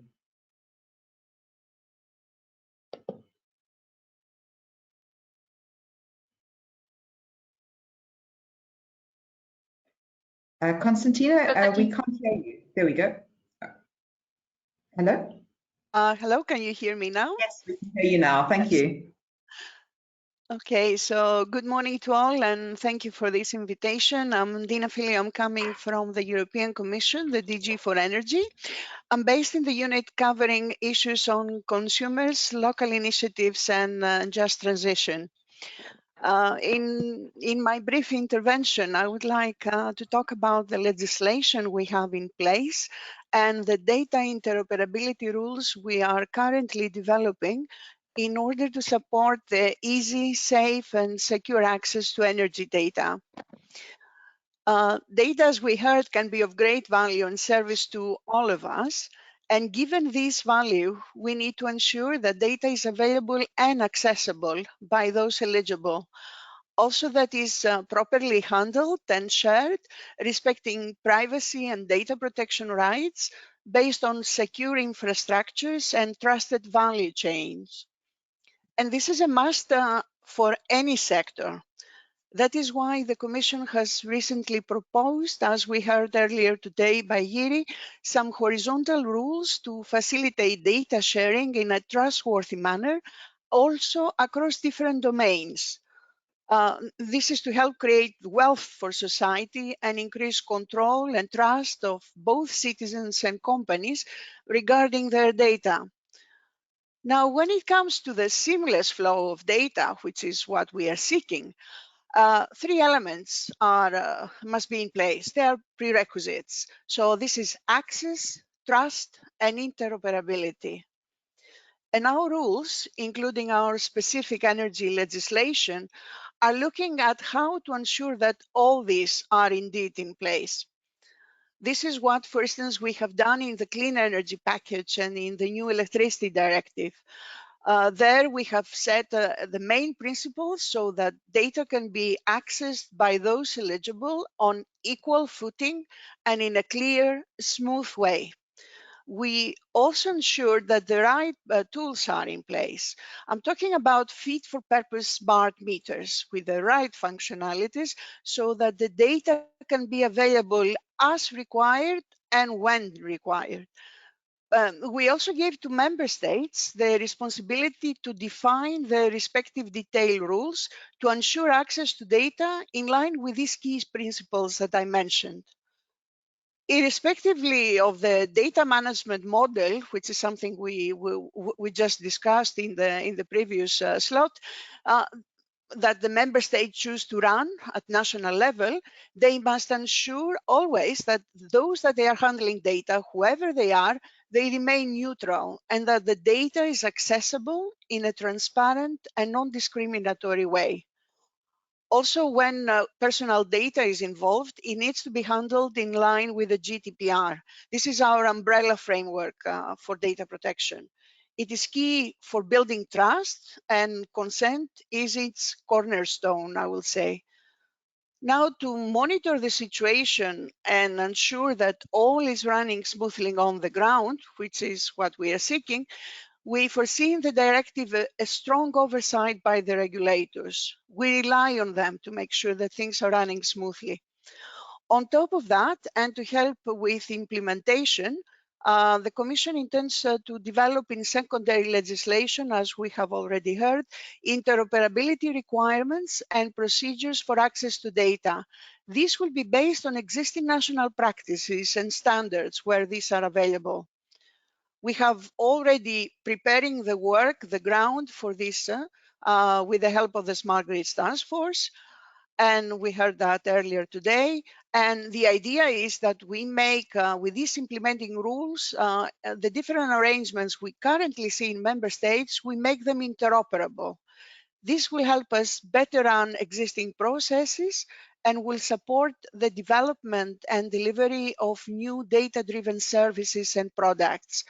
It will also help us lower the barriers for new market participants, and this should increase the market competition. Now, I would like to close with a couple of key messages from my side. So the data governance rules we have recently introduced, that they are horizontal rules, will help data coming from any sector flow in a trustworthy manner, we believe. And this will be for the benefit of society, citizens, and companies. Looking now at the specifics of our sector, in the clean energy package, we provide for the transparent, non-discriminatory, safe, and smooth access to data by those eligible. We must now ensure, though, that these principles, they are actually properly rolled out in practice. This is why we are concentrating our efforts in the coming period on delivering these interoperability rules that I mentioned on data. We do that with the expert advice of regulators and other stakeholders. We believe this will pave the way for making energy data easily available to all those who need it, whether they are citizens or businesses, so that they can benefit from services that they meet their interest and their expectations. That is all for me, and thank you for listening.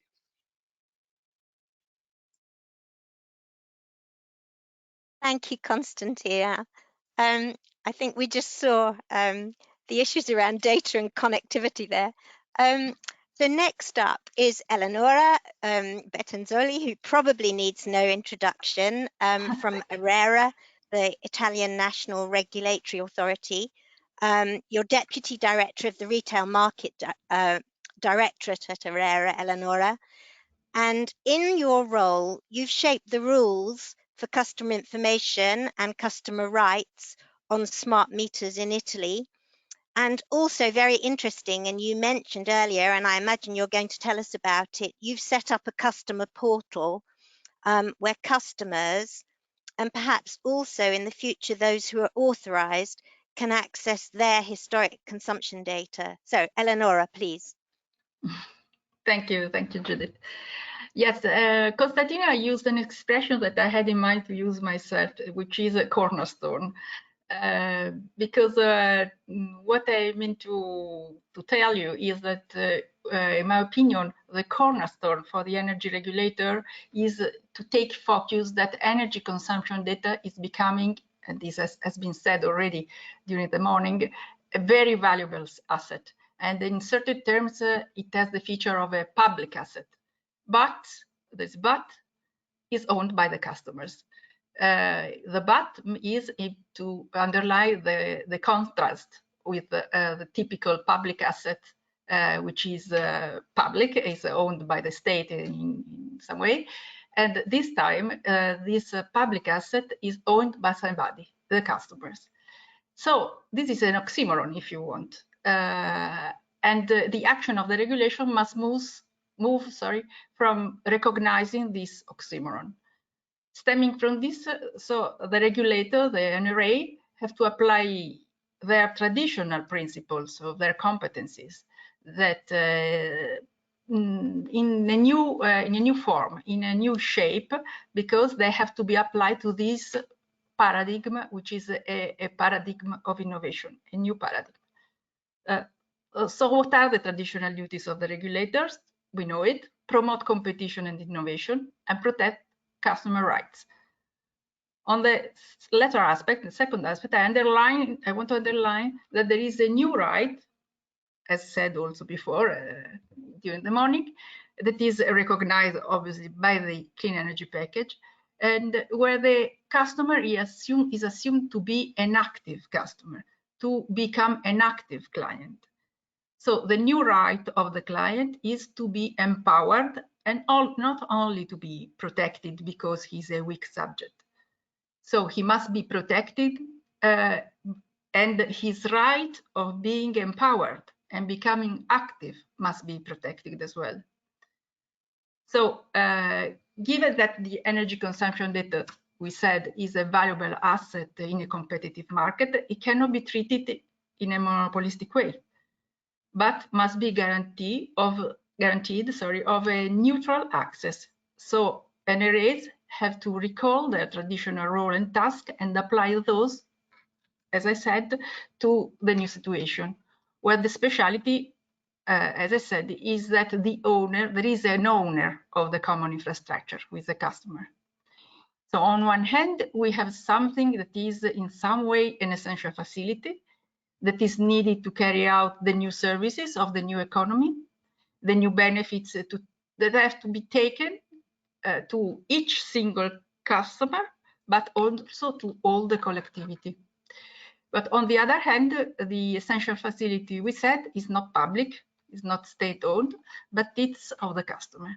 This is a new phase in some way of the economy, and its advantages won't take place, will not be there, if the owner of the common infrastructure doesn't give his own consent to allow that his own property can be accessed. If he doesn't allow the consent of using her personal data of historical energy consumption. So when it comes to look from the competition and innovation standpoint, it means not to allow to create new barriers to access this common infrastructure. And probably, as a regulator, I say that, review previous rules that had been set out with certain market design, certain market participants, and that now can become, these old rules can become an obstacle to new entrants. So what has the energy regulator to do? Work on both sides. This is my simple answer. So protect customer rights, which are his privacy, but also his right of being empowered, and not permitting arising new barriers. That's easy to say, but difficult to do. As far, and I say this as far as each national legislation allows the regulator to do, because national legislations are not the same throughout the whole Europe.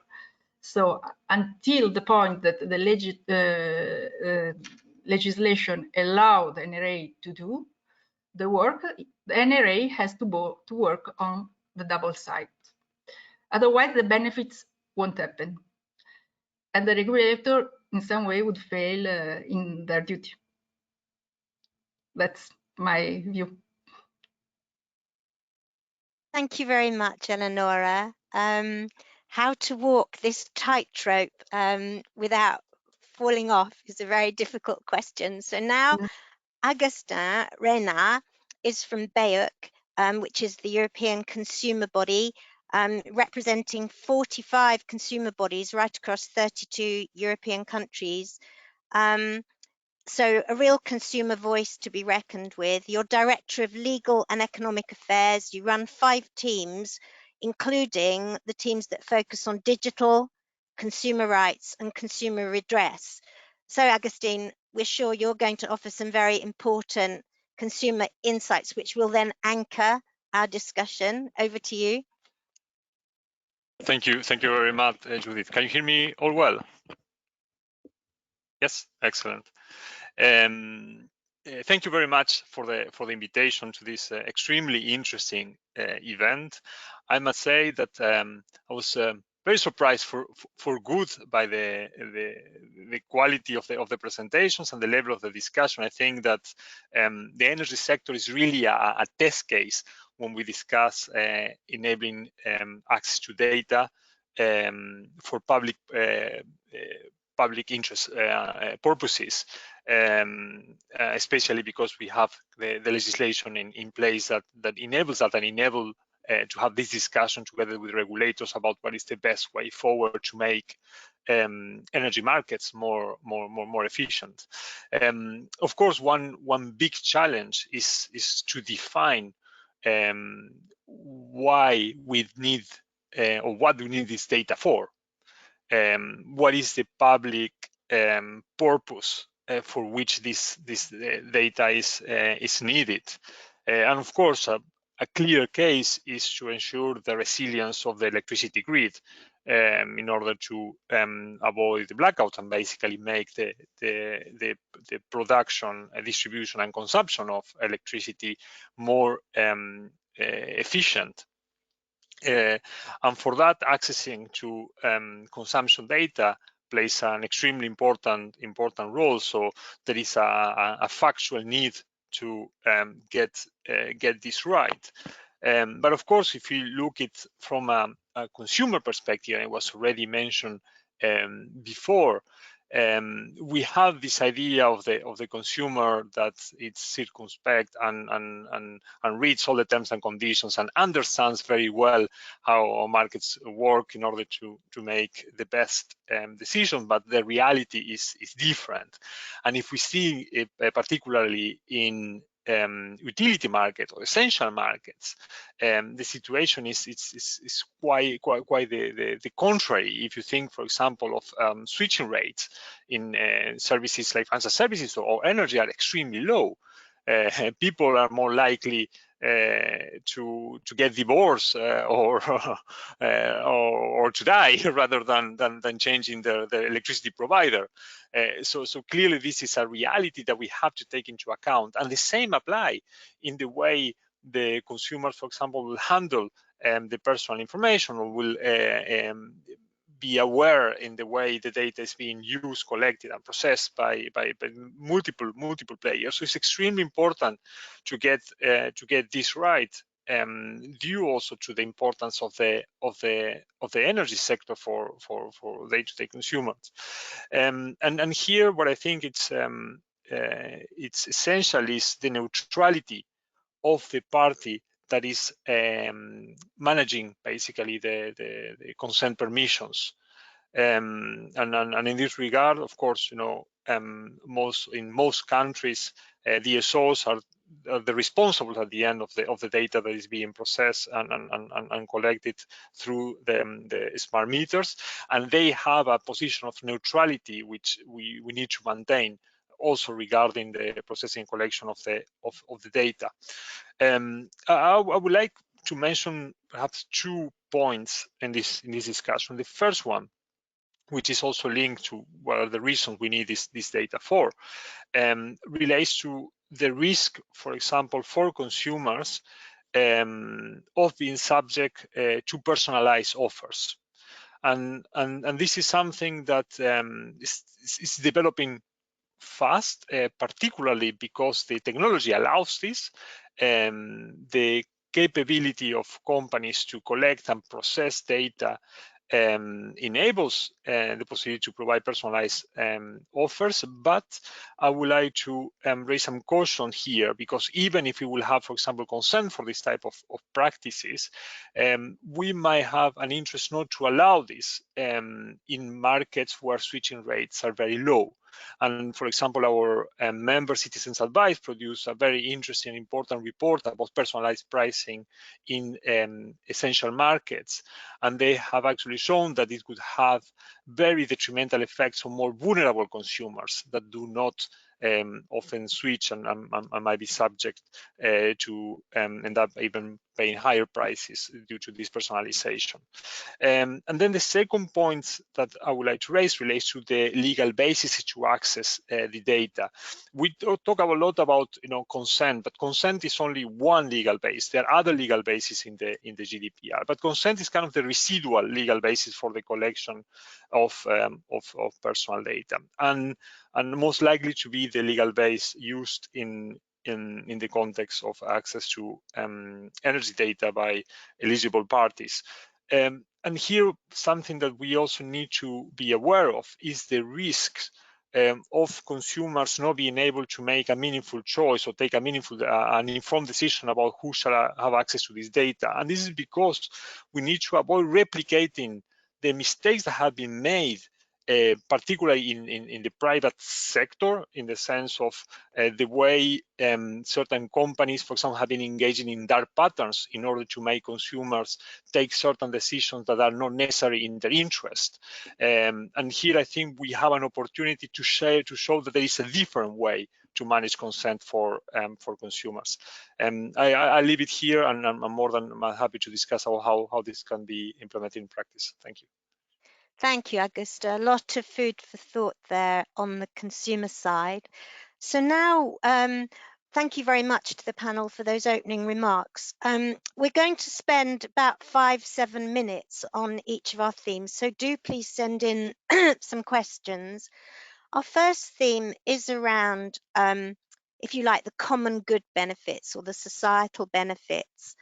And so I think the real question for each of the panel is, have we really got our arms around the full benefit and insight that end customer data might bring? Improving public policy, improving market development, actually for regulators, improving market oversight, for carbon reduction, understanding distributional impacts of measures, including for energy poverty. Have we got more work to do, or have we got a good understanding of these things? Dina, how does that look like from the Commission? I think we're just starting now realizing the true potential that is there. So far, most of us, we're seeing final customer data, and in fact, smart meter data being about commercial innovation. So for energy companies or application or app developers, but there is indeed more to it. As you just said, I'm thinking about national authorities, the regulators, local communities, smart cities, and what could final customer energy use data can offer to them. There is a debate now around that, and data that is accurate, time-related, and of higher granularity, how can be used.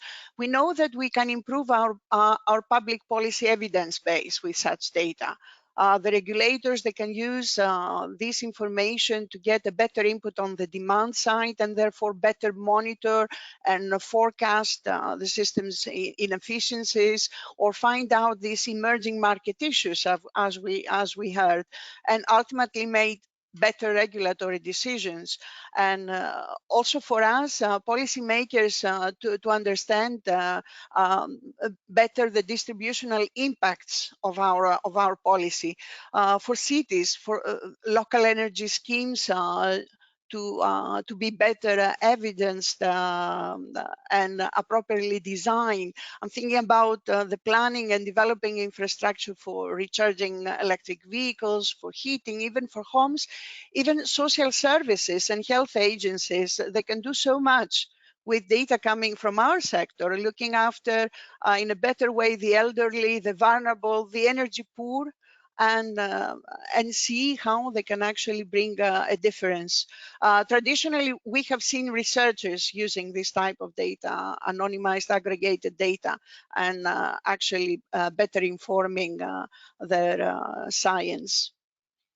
Thank you, Dina. Eleonora, from a regulator standpoint, better regulatory evaluation and assessment? Well,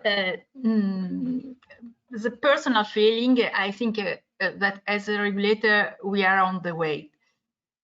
It's not so easy, actually, to completely take this challenge fully, because probably the availability of so much data is in some way the result of a very, very fast technological revolution. And we have not fully we understood its implications fully, but we are on the way. What is clear, because we are told by many sources, is that data is a result, but at the same time the enabler of this new world of digitalization. And energy consumption data for the digitalization of the energy market, but not only for that one, because we have to abandon this silos approach, as we have been told. But however, considering the energy market, which is the one that I know best, is an enabler of a more flexible market, more flexible energy market, which means a less expensive market. And why it's an less expensive market? Because it will lower the need of additional investment, and so in the end, there will be a lower bill for the customer to pay. As also Clara said, this is a virtuous cycle that has to be kept up working, and needs each single customer to understand it, and obviously the regulator before of them. And so everybody has to support it and take this part in it. Each individual, but for its own benefit and for all the others in a way. So Agustin, sorry, Eleonora, to cut across you. No, Agustin, no, just I was concluding, but yeah. Please go ahead. So the consumer bodies are rightly very focused on consent, but there are also presumably, from a consumer and citizen point of view, public good, common good aspects to access to this data as well, aren't there? Here there are two discussions. On one side, what are the reasons why you need to have access to the data? It could be very good reasons. And then what is the legal basis for this? And of course, the GDPR provides for different legal basis in order to be able to collect the data in the first place. But of course, consent is the start. But then there are different mechanisms that can be put in place in order, for example, to anonymize the data, or to use certain technologies that enable the possibility to use that data more and better without having to rely constantly on obtaining consent. For example, the European Data Protection Supervisor provided a very interesting list of different techniques that can be used in order to ensure that the data is truly anonymized, especially also when it's aggregated, that actually allows then the eligible parties to use it in different ways. Let's not forget that anonymized data is not personal data, and therefore falls outside the scope of the GDPR. What we need to be extremely careful is what is the process for the collection and anonymization of the data, to make sure that the data cannot be able to re-identify the individuals, and therefore fall back in the scope of the GDPR. So I think that here is extremely crucial that while we start with consent, there are many possibilities then to use that data if it's truly anonymized and actually can be, and therefore can be used for many multiple objectives and aims. Thank you. That's helpful. I think my internet is wobbling again.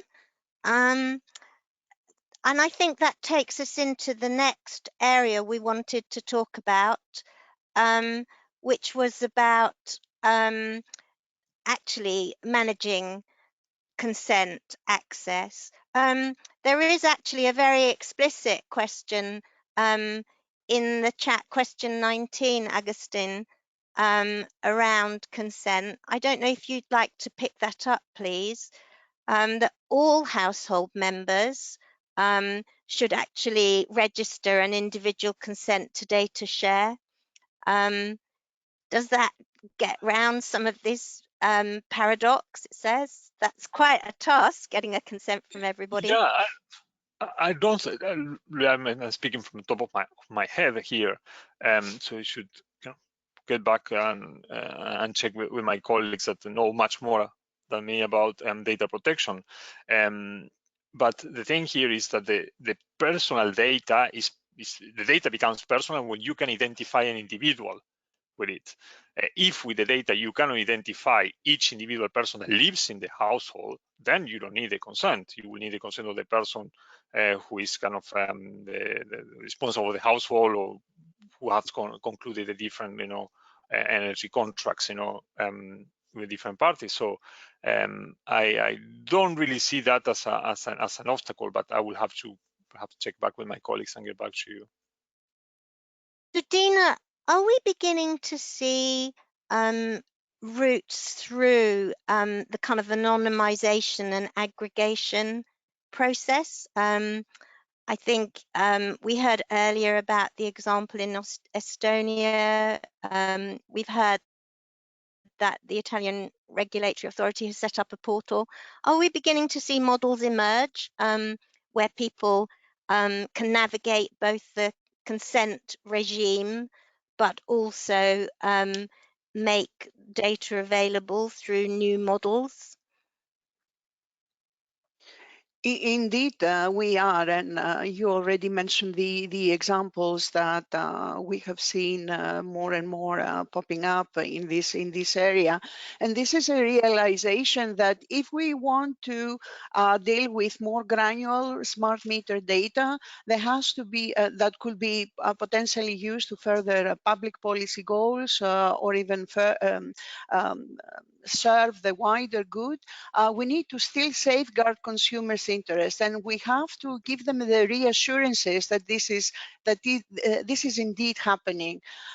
So we need to have, as was also stated before from Augustine, sufficiently and irreversibly aggregated data or effectively anonymized data, and make that available through a trusted processor arrangement, through trusted value chains. And this is what these initiatives are trying to put together. So it's not a matter of compromise.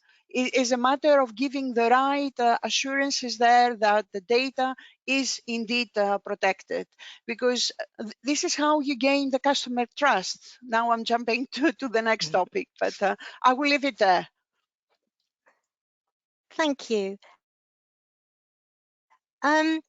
We also heard from Valerie Reif how, in a way, this starts to take us, this isn't just a discussion anymore about, or a technical debate about standardization and interoperability, although clearly it very much is at this point, and that's the preoccupation of a lot of colleagues on this call. But it is also potentially, when you start to look at single hubs for smart meter data across Europe, it potentially takes us into institutional areas and governance areas. And it, in a way, raises the question about, are we in a world where we're going to kind of regulate more at an institutional or a governance level around frameworks, or are we just going to let 1,000 flowers bloom? I don't know whether one of the panel wants to pick that up, really.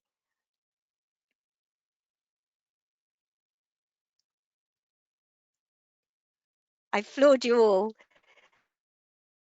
Well, I can start. At one level, we want.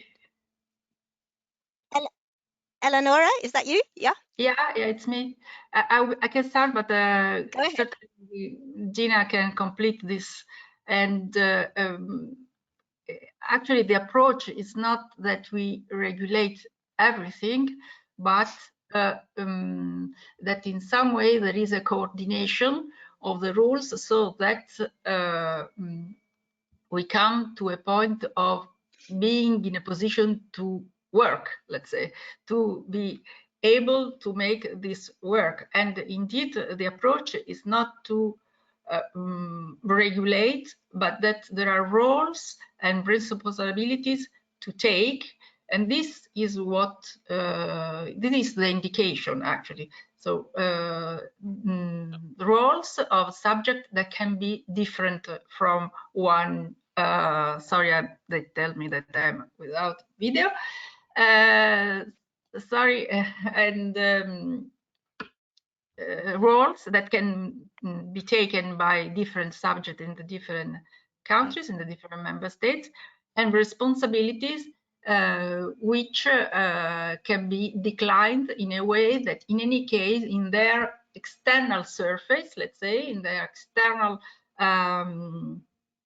the one that the others have to come to interface, are understandable and allow interchanging.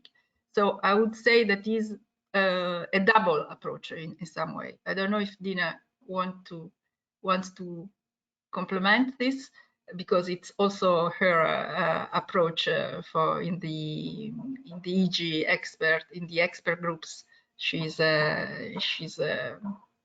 leading. Indeed, and to complement what Eleonora was saying, is not regulating for the sake of regulating, is trying to put together, put in place the right conditions, the right framework for giving assurances for those that they will make their data available or they will see their data being used, that this is done in the proper way. So we're talking about policy frameworks, we're talking about data governance mechanisms, or even making tools available, as we heard earlier. This way, when it comes to the data exchanges, everyone who is involved in that is well informed of who wants to have access to data, who's going to have access to data, under which conditions, and for what purpose. So even if we think about the end consumers, the final customers, they will feel confident if they know that such mechanisms are in place in order for them to share their data. They will feel in control, well supported and protected. And for us, this is the main framework. If I can add something on that, absolutely. And then I hope, Agustin, you're going to bring us into the topic of consumer trust, but keep going. Okay, excellent. No, just to complement to that, the access to energy, access to electricity is not the same as joining a social network. So here we have an extremely important responsibility, to get it right, as Constantina and Eleonora just explained it. And I would like to highlight the importance that the operator of the constant management tools doesn't have a conflict of interest. Because here is where we actually will be able to build trust on consumers, because the consumers need to know, or will be able to know, that the person or the entity who is setting up these consent management tools is neutral and doesn't play for one side or the other. Just want to make sure that the consumer can make a meaningful choice of who shall have access to their data. So I think this is kind of the starting point to be able to build trust in the whole system. Thank you. So we're coming now to the last theme of the discussion, and it may be last, but it is absolutely central. Really doesn't need an introduction. But I'd like to ask each of you what you think will really encourage end customers to support access by others, whoever they may be, to their data. What real one step would make a difference? Agustin, shall we start with you? Now, kind of digging into the question of console management tools, I think that the design interface is key. We need to develop something that is clearly understandable by the consumer, that generates trust, in the sense that consumers should know exactly who is accessing the data, for what purposes this data is being accessed, and also if there is a kind of a public interest purpose for providing access to the data, that should be clearly explained to the consumer. I'm not, to be honest, a big fan of this concept of data altruism. I think that we can do a lot with what we already have in the GDPR or in the sector-specific legislation. It's all about being clear to the consumer and making it easy for them to access these platforms and to operate in the easy way. And here there is a very important aspect, that unlike private markets, energy markets are very important from the point of view of inclusiveness. And it was mentioned before, distributional effects as well. So we cannot forget about those most vulnerable consumers that should be able to use these tools in the same way as the most sophisticated ones. And again, I think this is extremely important due to the nature of the services that we are talking about.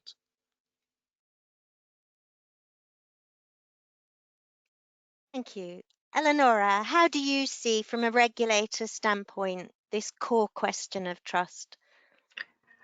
Well, I would start from the beginning, actually, because all this data comes from having a smart meter in place.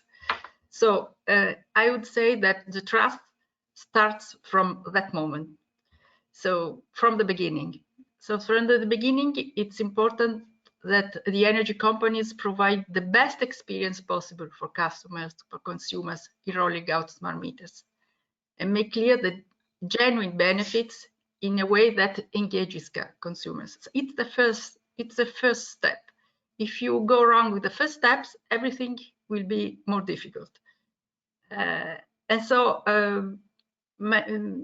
it has to be made sure that the substitution of the meter is carried out with a complete awareness and confidence of the customers, with information in advance, during and after the substitution, so that transparency is guaranteed and his full understanding also. I underline, I stress very much this point, because if you start with the wrong foot, as we say in Italian, I don't know if it's in English it's acceptable, the pathway is difficult. So, for example, the consumer must have the right, the possibility, after the substitution of the meter, when he has still the new smart meter in place, but in any case, he must be allowed to ask clarifications to guarantee that he can view the old value that was on his old meter, that everything must be at his disposal, clearly and trusty. That's the first point. In my opinion, that's the prerequisite, if you want. Then you come to data accessibility. Then the customer, to take confidence, must be himself given the possibility of viewing, managing, and downloading his consumption data with the same granularity, on which the data is generated. He must be ensured in a free, easy to use, secure tool. This is also a second step that can gain confidence by the customer. In a way, in a nutshell, if you want, it's a declination of having the customer involved in the end. Obviously, he doesn't build up the smart meter, but he is not abused in the moment of the substitution. He is involved. All the data that she is supposed to allow to give the consent to access are at his own disposal, are at hand. And then we come to the dark side of all this, which is the consent management. We all call it the dark side. The consent management is the dark side of the data accessibility and digitalization. But the procedure must be a first-class service. That's the point. It's again in the same line of the other two suggestions I said before. Must be really a powerful procedures, extremely clear, friendly, and fully understandable. And obviously, it must be given an easy possibility to get back, to return the consent. And as we mentioned very much the theme of anonymization, I think that the NRA should take an eye on also on the techniques used to anonymize data, which must be sufficient to retain anonymity also in the future, because more and more sophisticated analytical techniques will be developed, and so the anonymization must be always updated and always guaranteed of being always updated, let's say. Thank you. This is my quick suggestions, let's say. That is quite a big list, but first-class consent management and on anonymization, some future-proofing and forward-looking. Yes. Dina, I'm coming to you now on trust, but I'm going to give the last word on trust to Beuk, so I'm going to come back to you, Augustin, at the end. Dina. Yeah, for me, what Eleonora said captures exactly what I had in mind, and she gave an excellent example of the smart metering and how topical with all these rollouts that they are now happening in Europe. She talked about an experience, and I think this word captures how we want to see this this trip of the consumer from a passive user of electricity into something else, a well-informed, why not engaged consumer, someone who feels empowered and is also protected at the same time. So for me, the keywords is clear information, simplicity. This is what I keep also from what Eleonora was saying, transparency. Very important. Also feeling in control throughout the whole process, from the very beginning till the end, from the moment that someone walks in the door and brings in this new experience to him, the smart meter, till the very end where he has to make a decision with whom to share the data that comes out of his smart meter. Customers also need to feel that their concerns have been listened to and they are properly responded with solutions. And this is what we are trying to do with our frameworks, as I said, with the policy frameworks. And they want to see the added value that they're making their data available will bring. But ultimately, it's all about having these assurances for secured infrastructures that they are in place and trusted ways of having their data flowing.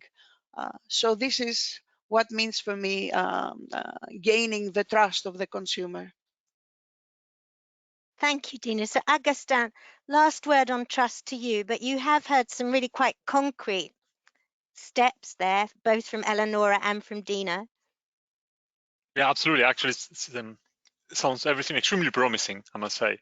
I think something that we have to always keep in mind is that whatever we design, user-friendly, clear, transparent, needs to match the governance model behind.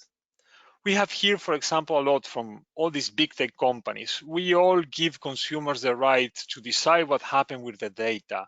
We are so good in the way that we design everything, always thinking of the consumer, but what happened behind the screen is completely the opposite.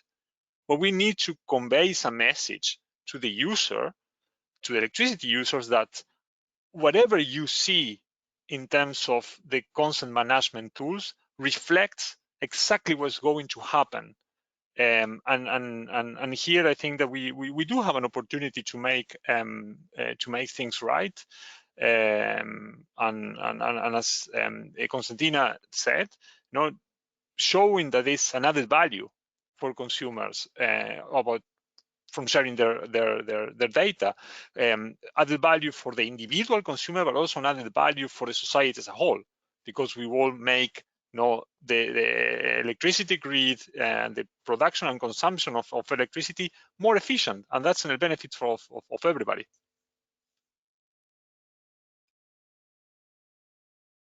Thank you, Agustin. And so now I'm going to draw the panel discussion to a close. I'd really like to thank our panelists, Dina, Eleonora, and Agustin. I hope that's been informative and helpful. I think we've heard from the panel there are many complex issues to resolve around neutral and independent consent management and access to data. There are big issues around data exchange, on interoperability and standardization. And it's important that we also ensure that we deliver the benefits, not just for individual consumers, but also for wider communities and society.